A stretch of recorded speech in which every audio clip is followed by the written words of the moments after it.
ये हमारी हिस्ट्री का एक पेनफुल इंसिडेंट है क्योंकि हमारा एक पार्ट हमसे अलग हुआ, मगर आई थिंक ये कंबाइंड अलायंस इसको कहेंगे। दोनों केसेस में इंडिया की स्टेटमेंट भी अपनी जगह वैलिड है और बांग्लादेश की स्टेटमेंट भी अपनी जगह वैलिड है, क्योंकि बंगालीज ऑल्दो उनकी स्ट्रगल थी, फ्रीडम फाइट की थी, मुक्ति बाहिनी उन्होंने तश्कील दी थी, मगर एक प्रोफेशनल इंडियन आर्मी की असिस्टेंस के बगैर और उसकी माइट के बगैर ये चीज़ पॉसिबल नहीं हो सकती थी। तो मेरे ख्याल से ये एक कंबाइंड एफर्ट है। इंडियन आर्मी की बहुत ज़्यादा असिस्टेंस थी, मगर ऑब्वियसली जो फ्रीडम फाइटर्स होते हैं वो अपने खून का नजराना पेश करते हैं, एफर्ट करते हैं अपने आप को आज़ादी हासिल करने के लिए और अपने इस गोल को अचीव करने के लिए। तो आई थिंक कि ये एक कंबाइंड अलायंस है, कोई भी इसको ये नहीं कह सकता कि बगैर इंडियन आर्मी के हो सकता था, और ये तो ऑब्वियसली नहीं कहा जा सकता कि बांग्लादेशीज के बगैर हो सकता है। तो बंगालीज जो थे ऑब्वियसली उनकी स्ट्रगल थी, उन्होंने जो एक अपने लिए एक मोटो बनाया था फ्रीडम फाइट करने का, वो उन्होंने अचीव किया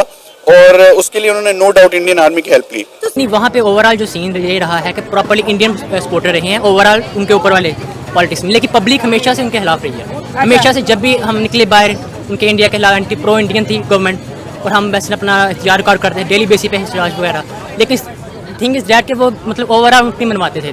डेमोक्रेसी नाम की चीज़ नहीं वहाँ पे ओवरऑल देखी जाए, तो इसलिए हमें स्टैंड लेना पड़ा। जब एक्सट्रीम तक बात दोस्त कह रहे हैं कि डेमोक्रेसी एक टूल के तौर पर यूज हुई और हुकूमत को बदलने की जरूरत नहीं थी, लोगों के माइंडसेट बदलने की जरूरत है। सर, आज हम अगर बात करें, अगर हम बांग्लादेश और इंडिया के रिलेशनशिप को डिस्कस करते हैं, ठीक है, क्योंकि आप बांग्लादेश से हैं, पाकिस्तान के अंदर पीयू यूनिवर्सिटी में पढ़े हैं, जो सच्चाई आप बताएंगे ना ऑडियंस को, ना मैं वो जानती हूँ और ना ही दूर बैठी ऑडियंस जो बांग्लादेश में नहीं है। बांग्लादेश के रिलेशन की अगर आप इंडिया से बात करते हैं ना, तो आप ये देखें कि शेख हसीना को जब यहाँ से निकाला तो वो कहाँ जाके रुकी हैं। उन्होंने प्रोटेक्शन लेने के लिए इंडिया को चूज किया। अब सोचें कि उन्होंने सिर्फ इंडिया को क्यों ही चूज किया। हाँ। हाल में मशरकी पाकिस्तान को बनने के पीछे जो भी ताकत हो, लेकिन असल महरक़ात, असल वजूहात वो थी कि यहाँ की नाकामी थी पॉलिसियों की।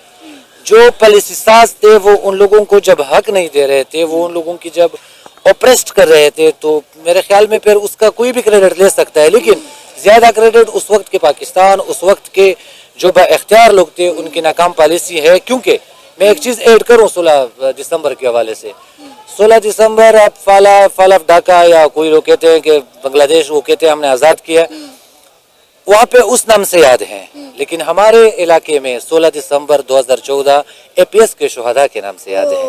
अगर APS के शुहदा को इंसाफ नहीं मिलता, अगर APS के शुहदा की वो जो उस वक्त कमीशन बनाई गई थी, उस कमीशन, वो इंक्वायरी कमीशन की जो रिजल्ट है वो नहीं आती, तो फिर हमें कोई फ़र्क नहीं है कि अहमद रहमान कमीशन या APS कमीशन में कोई फ़र्क नहीं है। और हमारे यहाँ नमस्कार दोस्तों, कैसे आप लोग? आशा करता हूँ आप लोग स्वस्थ होंगे।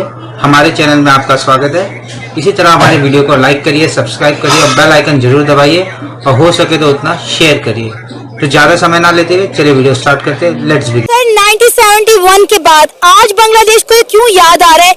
किसका क्रेडिट इंडिया को नहीं जाना चाहिए? क्योंकि अगर हम अपनी पाक स्टडीज की बात करें, जिसे हम उर्दू में मुतालिया पाकिस्तान कहते हैं, उसमें भी हमें यही पढ़ाया गया कि 1971 में हमने इंडियन आर्मी के दांत खट्टे कर दिए।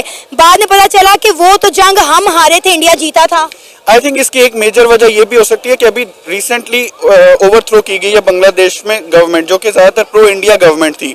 मुजीबुर रहमान की साहबजादी की गवर्नमेंट थी और ऑब्वियसली मुजीबुर रहमान ने इंडिया के साथ बहुत ज़्यादा हेल्प ली थी, और इसी तरह से हसीना वाजिद भी उसी तरफ चल रही थी, उन्हीं लाइंस पर चल रही थी। तो आई थिंक जो ये गवर्नमेंट चेंज हुई है, ओवरथ्रो की गई है, एक अपहीवल हुआ है बांग्लादेश में, उसके बाद जो नई जो गवर्नमेंट आई है या जो नए रूलर्स आए हैं, उन्होंने अपना माइंडसेट ये बनाया है कि हम इस चीज़ से अवे होंगे, इस चीज़ को रेजिस्ट करेंगे कि हमें क्रेडिट नहीं दिया जा रहा। वो ये सोच रहे हैं शायद कि हमसे क्रेडिट स्टील करके तो सारा दूसरी साइड को दिया जा रहा है, और चूंकि वो गवर्नमेंट चेंज हुई है तो अब वो खुद की साइड पे एक अपना एक स्टांस चेंज कर रहे हैं, अपने आप को भी ड्यू क्रेडिट दिलवाना चाह रहे हैं, और यही मेजर वजह है उनके स्टांस को कंप्लीट शिफ्ट करने की। देखिए सर, हम ये बात नहीं भूल सकते कि 1971 के बाद बांग्लादेश में जितनी डेवलपमेंट हुई है उसमें इंडिया का बहुत अहम रोल रहा है, इवन कि उस जंग में भी।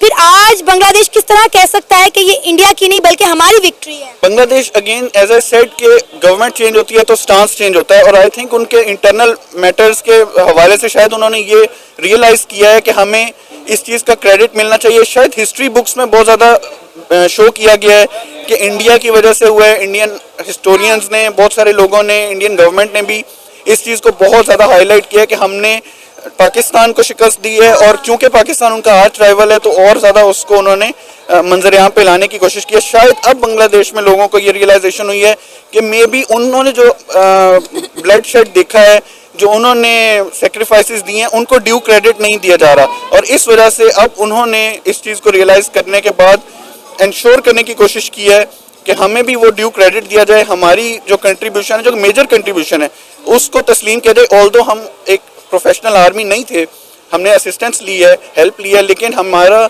जो क्रेडिट है वो हमें ही मिलना चाहिए।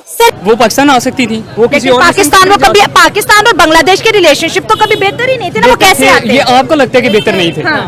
बेहतर थे, सारी कुछ चीजें चल रही हैं, लेकिन मसला सिर्फ इतना है कि पाकिस्तान में जो सिस्टम है वो बहुत ही अलग है। अच्छा, यहाँ पे चलता है, सिर्फ एक कॉल आती है कहीं से और सारी चीजें चेंज हो जाती है। अच्छा, बांग्लादेश में भी ये पॉइंट है कि शेख हसीना वाजिद इंडिया क्यों गई?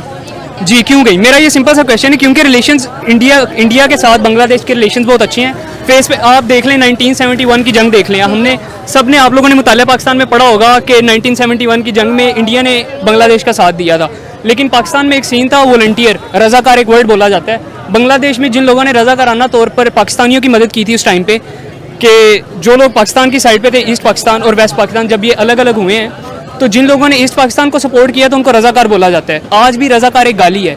ये जो अभी स्टूडेंट्स का नैरेटिव खड़ा हुआ था कि ये हम लोगों को फेस पे नहीं लेके आ रहे, वो बेसिकली ये था कि वो जो तब लोग थे जिन्होंने बांग्लादेश बनाने में, बात ये थी जब से शेख हसीना चली गई हैं बांग्लादेश से, तो यहाँ से इनकी जो बांग्लादेशियों की जो मईशत है तबाह बर्बाद हो गई, क्योंकि जब से शेख हसीना थी तो इंडिया के जितने भी वो थे मईशती, उन्होंने हर चीज़ इनको मुहैया की थी। इंडिया इकोनॉमी में सपोर्ट कर रहा था इनको, हर चीज़ वो इंडिया कर रही थी। ठीक है। तो जब से शेख हसीना गई है, जब से मोहम्मद यूनुस साहब अभी तो आया नहीं है, लेकिन जब आएगा तो यही हालात ख़राब होंगे, क्योंकि आपको पता है जब ये प्याज जितने भी ये चीज़ मैं वो थी दरमदार कर रहे थे इंडिया वाले बांग्लादेशियों से, तो इसलिए अब बांग्लादेशी जो है ना, अब क्या करेंगे, अब उन्होंने जितने भी मंदिर हैं इंडिया में, बांग्लादेश में जितने भी मंदिर थे वो सब तोड़ डाले और उनको भगाए, बांग्लादेश से भगाया। तो अब वो क्या करेंगे, अब इंडिया वाले भी वो उनको वो नहीं देंगे, रिस्पॉन्स नहीं देंगे। इसलिए अब बांग्लादेशी क्या कर रहे हैं, पाकिस्तान को सपोर्ट कर रहे हैं। जब वो पाकिस्तान को सपोर्ट करेंगे तो इंडिया वाले, आपको पता है, पाकिस्तान को पसंद भी नहीं करते, इसलिए उनकी मईशत काफ़ी ख़राब से ख़राब तो हो रही है। और आज देखो क्यों आज अफगानिस्तान की मईशत क्यों अच्छी है, इस वजह से अच्छी है क्योंकि इंडिया उनको सपोर्ट कर रही है, और उनका उसको देखो, मिसाल पैसे को देखो और हमारे पैसे को देखो, काफ़ी फ़र्क है। मतलब जिस मुल्क की इकोनॉमी में से इंडिया माइनस हो जाता है, उस मुल्क की मईशत यानी कि इकोनॉमी को धचका लगता है। अब बांग्लादेश को भी लगेगा। आपने बड़ी अच्छी बात की कि अफगानिस्तान पाकिस्तान से बेहतर इस वजह से है क्योंकि उसको सपोर्ट इंडिया कर रहा है। ठीक है, ये जो बांग्लादेश ने इंडिया के खिलाफ जो नारे लगाए और इंडियन गवर्नमेंट जिस पे नाराज भी हुई है, हिंदुओं पे जैसे आपने कहा अटैक्स किए हैं, क्या लगता है कोई साजिश हुई है? क्योंकि बांग्लादेश इंडिया के बगैर कैसे चलेगा, उनका तो बॉर्डर भी इंडिया के साथ लगता है। असल में बात यही है कि यकीन मानो सही बात है कि बांग्लादेशी ज़्यादातर वो मुस्लिम मुल्क है ना, इंडिया में मुसलमान काफ़ी ज़्यादा है यहाँ से, हालांकि पाकिस्तानी कम बेश आबादी जो है 25 से 27 करोड़ है, उनकी आबादी, मुसलमानों की आबादी 36 करोड़ है, 1 अरब 36 करोड़ सब उनकी है, लेकिन 36 करोड़ उधर वहाँ मुसलमान रहते हैं। लेकिन जितना सपोर्ट बांग्लादेशी करते हैं पाकिस्तान को, इंडियन मुसलमान नहीं करते पाकिस्तान को। तो उनकी वजह यही है कि बांग्लादेश जब सपोर्ट करते इंडिया को तो वो आएगा, उनको तो गुस्सा चढ़ता है कि ये क्यों सपोर्ट करते हैं। इंडिया कहता है नमक हराम है बांग्लादेशी। नहीं, ये तो बात यही है कि वो बिल्कुल हमें इतनी मदद करते हैं, इनको मेडिकल वीज़ाज देते हैं, इनके हज़ारों लोग इंडिया का बॉर्डर क्रॉस करके यहाँ पर कारोबार के लिए आते हैं, और आज ये इंडिया के खिलाफ बातें कर रहे हैं, इंडिया के खिलाफ नारे। वो यही एक सोच है कि ये तो कुरान मजीद में भी लिखा हुआ है कि यहूद और नसारा हिंदू कभी भी मुसलमानों के दोस्त नहीं हो सकते, कभी भी मुसलमानों के दोस्त नहीं हो सकते। फॉल ऑफ ढाका पुराना किस्सा बन चुका है, या बांग्लादेश की आज़ादी वो पुराना किस्सा बन चुका है।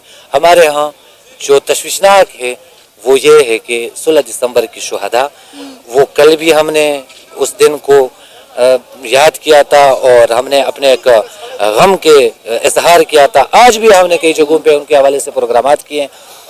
मैं यही कहूँगा कि रियासत के बाख्तियार लोगों को चाहिए कि वो पुराने गलतियों से सीखें, पश्तून और बलूच को दीवार के साथ लगाना बंद करें। ऐसा ना हो कि फिर ये चीज़ें रिपीट हो जाए। सर अब देखिए ना, हम यही बात तो कर रहे हैं, बांग्लादेश हमसे अलग हो गया, आज़ाद कश्मीर में अलग प्रोटेस्ट हो रहे हैं, गिलगित बल्तिस्तान में अलग हो रहे हैं, बलोचिस्तान में अलग हो रहे हैं। हम जो है कह रहे हैं कि जी हमने भी कश्मीर आज़ाद करवाना है, हमने कश्मीर को पाकिस्तान बनाना है। हालांकि हमारे इंटरनल इश्यूज इतने ज़्यादा हैं, पाकिस्तान मुख्तलिफ धड़ों में बढ़ चुका है। हमारी तो वाज़ेह इस पे मौक़िफ़ है कि कश्मीर तो कश्मीरियों का है, और मैं बाख्तियार लोगों को ये कहूँगा कि कश्मीर के साथ हमारी हमदर्दियाँ हैं, वो आप लोग बाद में आज़ाद करें, लेकिन जो फाट आपके साथ हैं उसका क्या है? कुरम का कितने दिनों से जो है ना लोग मर रहे हैं, कुरम का क्या हो गया? कुरम एजेंसी में 35 किलोमीटर रोड को आप सिक्योर नहीं कर सकते, 4 जो लैंड तनाज़ात है उनको आप हल नहीं कर सकते। आप इतने बड़े बड़े जो दावे कर रहे हैं उस दावों में कोई हकीकत नहीं है। सही। तो सर ये जो इंडिया के प्राइम मिनिस्टर नरेंद्र मोदी ने फॉल ऑफ ढाका के हवाले से पोस्ट की है, जिस पर बांग्लादेशी काफी नाराज हो गए ने, इतने सालों के बाद ही क्यों याद आया कि इंडिया की विक्ट्री नहीं थी, ये बांग्लादेश की विक्ट्री थी। जब इतने साल इंडिया की सपोर्ट लेते रहे, वहां से पानी लेते रहे, अनाज लेते रहे, बिजली लेते रहे, तब बांग्लादेश को याद नहीं आया कि ये इंडिया की नहीं बल्कि बांग्लादेशियों की विक्ट्री थी। बांग्लादेशियों को मेरे ख्याल में अभी मौजूदा जो शेख हसीना की गवर्नमेंट गिराई गई उस पर सोचना चाहिए कि वो उसका क्रेडिट कौन ले रहा है और उसकी बेनिफिशियरी कौन है।